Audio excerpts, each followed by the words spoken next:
أَلَمْ تَرَ إِلَى الَّذِينَ يَزْعُمُونَ أَنَّهُمْ آمَنُوا بِمَا أُنزِلَ إِلَيْكَ وَمَا أُنزِلَ مِن قَبْلِكَ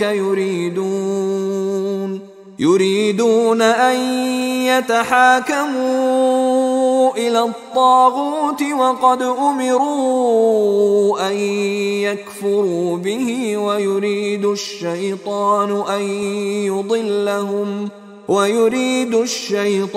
أن يضلهم ضلالا بعيدا. ألم تر إلى الذين يزعمون أنهم آمنوا بما أنزل إليك وما أنزل من قبلك.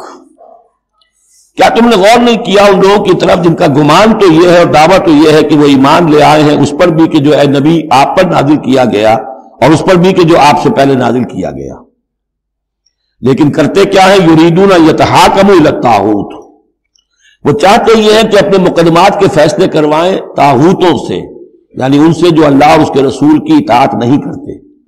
اگلی آیت پہلی جو تھی، جو اللہ اور اس کے رسول کی اطاعت پر کاربند ہو گیا وہ طاغوت سے خارج ہو گیا، جو اللہ اور اس کے رسول کی اطاعت کو قبول نہیں کرتا وہ طاغوت ہے، وہ طغا، وہ اپنے حد سے تجاوز کر گیا. تو گویا کہ غیر مسلم جو اللہ اور اس کے رسول کے احکام کا پابند نہیں وہ طاغوت ہے.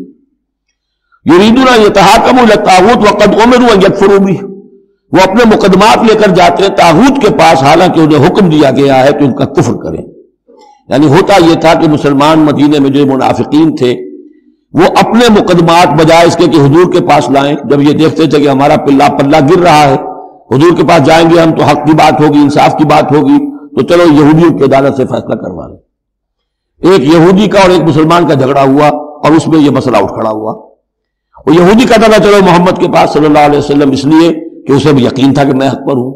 یہ مسلمان جو منافق تھا یہ کہتا تھا نہیں چلو تمہارے پاس کعب بن اشرف کے پاس چلو، اس سے معاملہ طے کرواؤ. بہرحال اس کے بعد ہوا یہ کہ حضور کے پاس وہ یہودی لے آیا، حضور نے فیصلہ کر دیا اس کے خلاف. اب اس نے کہا اچھا چلو دیکھو آپ بھی عمر سے اور بات کرتے ہیں.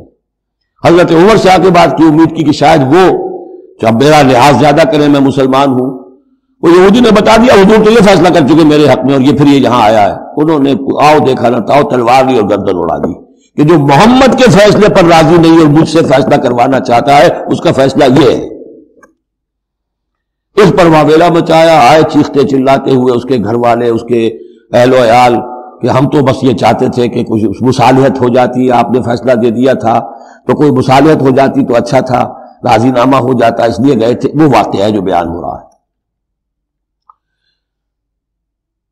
وَيُرِيدُ الشَّيْطَانُ أَن يُضِلَّهُمْ ضَلَالًا بَعِيدًا، شیطان چاہتا ہے کہ انہیں گمراہ کر دے، بہت دور کی گمراہی میں ڈال دے.